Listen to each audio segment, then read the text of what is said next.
오늘은 최고의 노인정신의학 전문의가 전하는 행복한 노년의 비밀에 대한 이야기를 해보려 합니다. 노부모가 있는 40대, 50대, 60대라면 이 영상을 꼭 시청해 주시길 바랍니다. 80세의 벽은 높고 단단하지만 그 벽을 넘어서는 최고의 방법이 있다고 하는데요. 그것은 바로 싫은 일은 하지 않고 좋아하는 일만 하는 것이라고 합니다. 와다 히데키라는 사람을 들어보셨나요?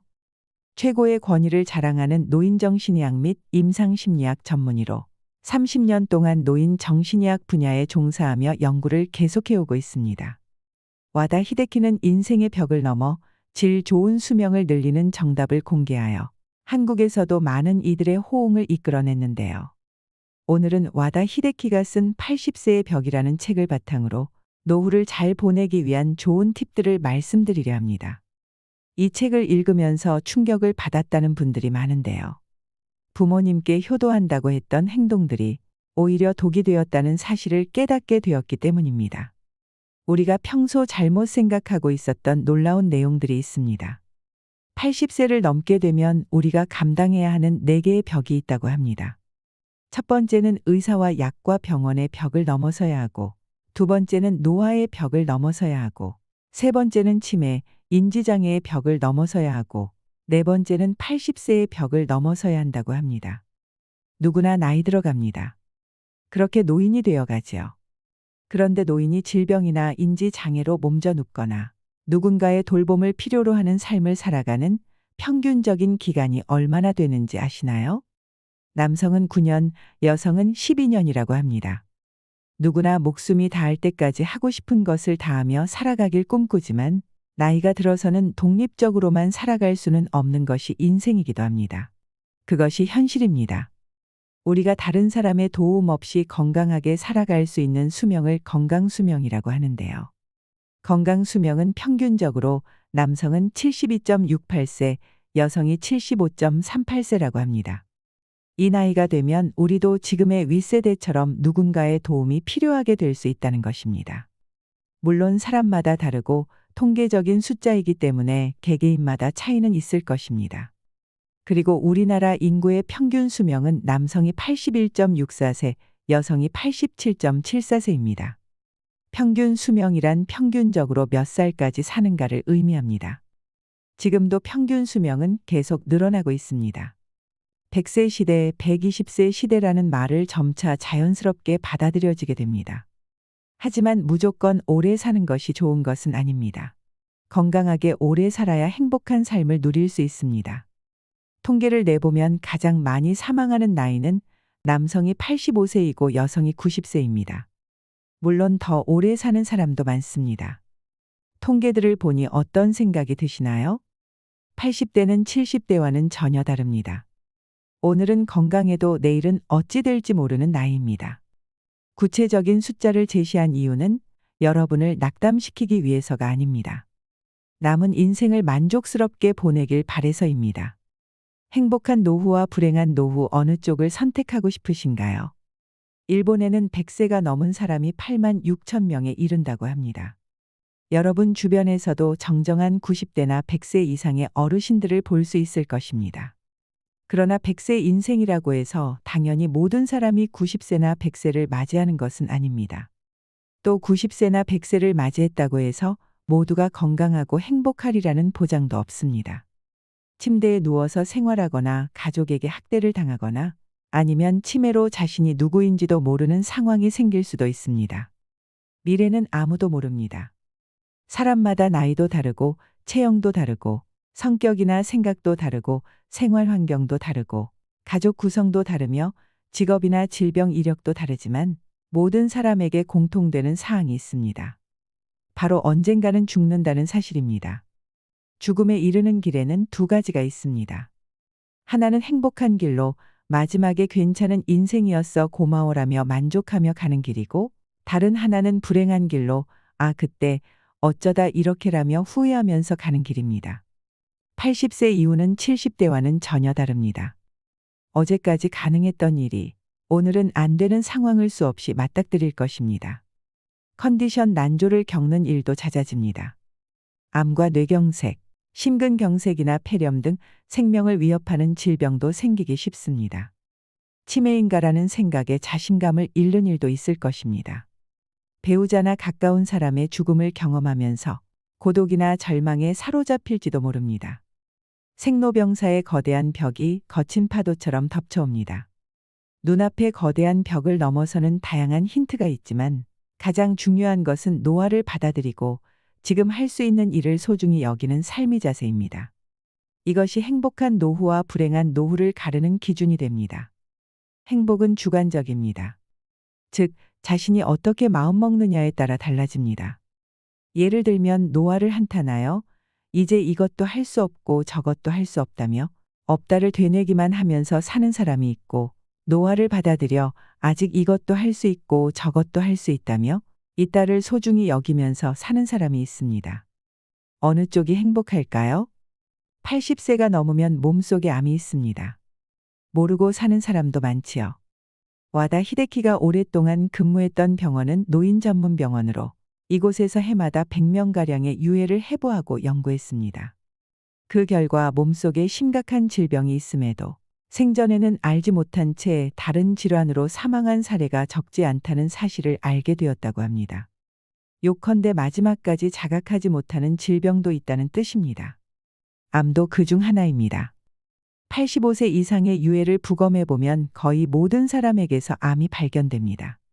즉 80세가 넘으면 누구나 몸속에 암을 품고 있는 것입니다. 일반적으로 암은 죽음에 이르는 병이므로 조기 발견, 조기 치료가 필수이다라고 알고 있지만 사실 꼭 그렇지만은 않습니다. 현재 이루어진 연구는 당사자가 인지하지 못하는 암도 있고 생활에 지장을 주지 않는 암도 있다는 사실을 알려줍니다. 특히 나이가 들면 암의 진행이 느려지므로 그냥 내버려둬도 문제가 되지 않는 경우가 생각보다 많습니다. 그래서 저자는 80세가 넘으면 암 치료는 필요가 없다라고 생각하며 만약 지금 암이 발견된다고 하더라도 통증이 너무 심하거나 또 음식을 섭취하지 못하는 상태가 아니라고 하면 암세포를 제거하지 않을 것이라고 말합니다. 특히 80세가 지난 고령자는 수술할 필요가 없다고 하는데요. 함부로 손을 대기보다는 지켜보는 편이 낫다라고 합니다. 사실 발견하지 못했을 뿐 훨씬 이전부터 암을 지닌 채 살아왔고 앞으로 서서히 진행되겠지만 한순간에 나빠지는 일은 거의 없기 때문입니다. 암 치료는 간단하지 않기 때문에 수술이든 화학치료든 몸에 심각한 부담을 줄 수밖에 없습니다. 체력이 크게 떨어지는 80세 이상의 고령자는 평소의 생활로는 돌아가지 못할 확률이 높으므로 신중히 생각해 보시면 좋겠습니다. 여러분도 이 사실을 꼭 기억해 두시길 바랍니다. 그리고 이 사실로 알 수 있는 선택지는 무엇일까요? 바로 80세 이후에는 참지 않고 살아가기입니다. 암에 걸리지 않으려고 식사를 제한하고 좋아하는 술이나 담배를 삼가는 분위기가 있지만 여든이 넘으면 몸속에 이미 암이 있을 가능성이 크다고 합니다. 그러므로 암에 걸리지 않으려고 이것들을 참는 행위는 의미가 없습니다.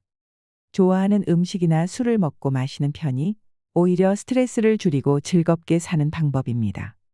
그리고 실제로 암을 무리하게 절제하여 스트레스를 받으며 살기보다 원하는 일을 하며 편안한 마음으로 지내는 편이 면역력이 높아진다고 합니다. 그리고 이것이 암의 진행을 늦춘다고 알려져 있습니다. 또한 건강 우려 때문에 먹고 싶은 음식을 참는 사람이 많은데요. 먹는 양을 줄이고 달고 짠 음식을 피하고 기름진 음식을 삼가는 것이 의무가 된 것 같습니다. 비만은 건강을 해치고 염분과 당분과 지방이 3대 해악이라는 사고가 사람들의 상식이 되었기 때문입니다. 하지만 과연 그럴까요? 80세 이상이라면 더더욱 정답이 아닐 수 있습니다. 먹고 싶다는 욕구는 몸이 원한다는 뜻이기도 합니다. 고령자는 장기 기능의 저하로 식욕이 증가하는 경우가 있습니다. 예를 들면 염분이 그렇습니다. 사람은 염분이 없으면 살지 못하는데 나이가 들면 신장이 염분을 과도하게 몸 밖으로 배출하여 혈액 속에 염분이 부족해지는 현상이 나타나기도 합니다. 신장에는 나트륨을 저장해 두는 기능이 있어서 체내에 나트륨이 부족해지면 배출을 멈추고 모아두는데 문제는 노화로 인해 염분 저장 능력이 떨어지면 배출을 막지 못해서 염분이 부족하게 됩니다. 그래서 어르신들 중에 짜게 드시는 분들이 많은 것도 그런 이유일 수 있습니다. 다음으로 인지장애에 관한 이야기를 하고 싶은데요. 저자는 인지장애는 반드시 생긴다고 합니다. 그러니 지금 바로 하고 싶은 일을 하라고 말합니다. 인지장애는 왜 생길까요? 답은 매우 간단합니다. 나이를 먹기 때문입니다. 다만 80세가 넘어서 발현되는 인지장애는 대체로 매우 더디게 진행됩니다. 실제로는 증상이 나타나기 20년 전부터 서서히 진행된 것이지만 대체로 알아차리지 못합니다. 인지장애는 증상이 발현된 이후에도 계속 진행되며 근본적인 치료는 불가능하다고 하지요. 암과 마찬가지로 85세가 넘은 거의 모든 고령자 대부분이 알츠하이머형 뇌변성이 있다고 합니다. 즉 인지장애는 병이라기보다 노화 현상에 가까워서 나이가 들면 누구에게나 생기는 증상이라고 생각하시면 됩니다. 근력이 쇠약해져서 운동 능력이 떨어지거나 피부에 주름이 잡히고 흰머리가 생기는 것과 같은 이치입니다. 인지장애 증상이 발현되는 나이를 조사한 데이터를 보면 60대의 증상이 나타난 사람은 1에서 2%에 불과하지만 70대 전반에는 3에서 4%에 이르고 70대 후반에는 10% 정도가 됩니다. 80대 전반에는 20%가 넘는데 이때부터 단숨에 큰 폭으로 증가합니다. 80대 후반에는 40%이고 90세는 60%, 95세에는 80% 정도가 인지장애를 겪습니다. 이 사실이 알려주는 정답은 하나입니다. 바로 지금 마음껏 원하는 일을 하며 즐겁게 살아가야 한다는 것입니다. 변화가 없는 따분한 일상은 뇌의 활동을 둔화시킵니다. 또한 스트레스가 많은 생활도 뇌에 손상을 줍니다. 반대로 새로운 일이나 좋아하는 일을 하면 뇌는 자극을 받아 활성화됩니다. 이를 통해 인지장애의 발현을 늦출 수 있습니다. 100세 인생 시대라는 말이 오히려 80세의 벽을 높이기도 합니다. 80세라고 하면 과거에는 인생의 종착지 같은 느낌이었습니다. 하지만 오늘에는 100세 인생이라 하여 갑자기 20년이나 늘어나서 꼬린 지점이 멀어졌습니다. 수명이 길어진 일은 기쁘지만 좀 걱정되는 점도 있습니다. 왜냐하면 많은 고령자들이 오래 살아야 한다는 강박에 사로잡혀 있기 때문입니다. 사실은 먹고 싶지만 건강에 해롭다니까 참는다. 몸을 움직이기 힘든데 건강을 위해 무리하여 운동한다. 좋아하는 담배나 술을 건강에 해롭다고 삼가한다. 하고 싶은 일이 있지만 이 나이에라며 참는다. 효과를 느끼지 못하면서도 오래 살려는 마음에 계속 약을 먹는다. 80세가 넘은 사람이라면 전부 차지할 필요도 무리할 필요도 없는 일들입니다. 더 정확히는 자제해서도 안 되고 무리해서도 안 되는 일들입니다. 60대 정도라면 분명 효과가 있는 방법이겠지만 80세가 되어서까지 참을 필요는 없습니다. 일부는 소소하게 이룰지 몰라도 쌓이다 보면 마음의 부담이 되어 확실히 수명이 줄어듭니다. 100세 인생이라는 말이 도리어 80세의 벽을 높이고 있습니다. 지금까지 열심히 살았으므로 80세 이후부터는 자기 즐거움을 위해 행동해야 합니다. 저자는 임상 현장에서 의학서나 논문의 지식이 전부가 아니라는 것을 깨달았다고 합니다. 환자 자체가 살아있는 교과서였다는 것이죠. 누구에게나 나름의 드라마가 있고 한 사람 한 사람이 그 주인공입니다. 마음의 병을 만드는 불운이나 불행은 누구에게나 일어날 수 있습니다. 저자는 많은 환자들을 접하면서 인간은 누구나 오직 하나뿐인 존재이며 인생에는 우열이 없다는 사실을 깨달았다고 합니다. 진시황제의 이름을 들어본 적이 있을 것입니다. 약 2200년 전에 최초로 중국을 통일하고 절대적인 부와 권력을 손에 넣었던 인물입니다. 모든 것을 얻은 진시황제가 마지막으로 원했던 것은 불로불사의 육체였다고 합니다. 그는 각지에서 특효약을 가져오게 하는 등 온갖 수단을 동원했지만 끝내 소원을 이루지 못했습니다. 마지막에는 불사의 효과가 있다고 알려진 수은을 넣은 약을 먹다가 사망하게 되지요. 아주 옛날 이야기지만 뛰어난 무인조차도 늙음과 죽음 앞에서는 냉정함을 유지하지 못했다는 것을 알 수 있습니다. 어찌 보면 우리처럼 평범한 사람들이 늙음과 죽음을 두려워하고 회피하려는 것은 당연한 일일지도 모릅니다.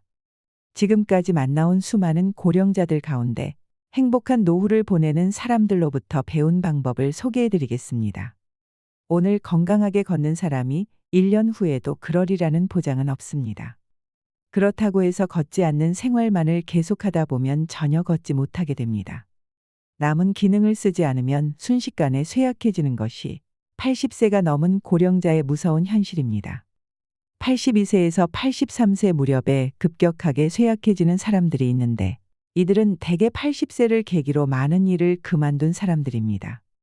질병이나 부상으로 어쩔 수 없이 그만둔 사람도 있지만 별다른 이유 없이 집안에만 머무는 사람들 중에도 움직이지 못하게 된 사람이 많이 있습니다. 아직 할 수 있는 일을 스스로 포기하면 아무것도 할 수 없는 몸이 됩니다. 이 얼마나 안타까운 일인가요? 노쇠한다는 것은 질병이 아니라 서서히 몸이 약해져서 사망에 이르는 것을 말합니다. 천수를 다한 죽음이라 할 수 있는데요. 노쇠로 인한 사망은 대체로 가정에서 생을 마치게 됩니다. 앞서 말씀드렸다시피 85세가 넘은 고령자는 몸 안에 여러 개의 병의 씨앗을 품고 있습니다. 80세가 넘으면 암이 크고 작고의 차이일 뿐 거의가 가지고 있는 것입니다. 뚜렷한 증상은 없더라도 어딘가 불편함을 느꼈을 것입니다. 이 상태로 병원에 가게 되면 의사는 대개 일상적인 검사를 하거나 약을 처방합니다. 현대인은 이것이 당연한 의료 절차라고 생각합니다.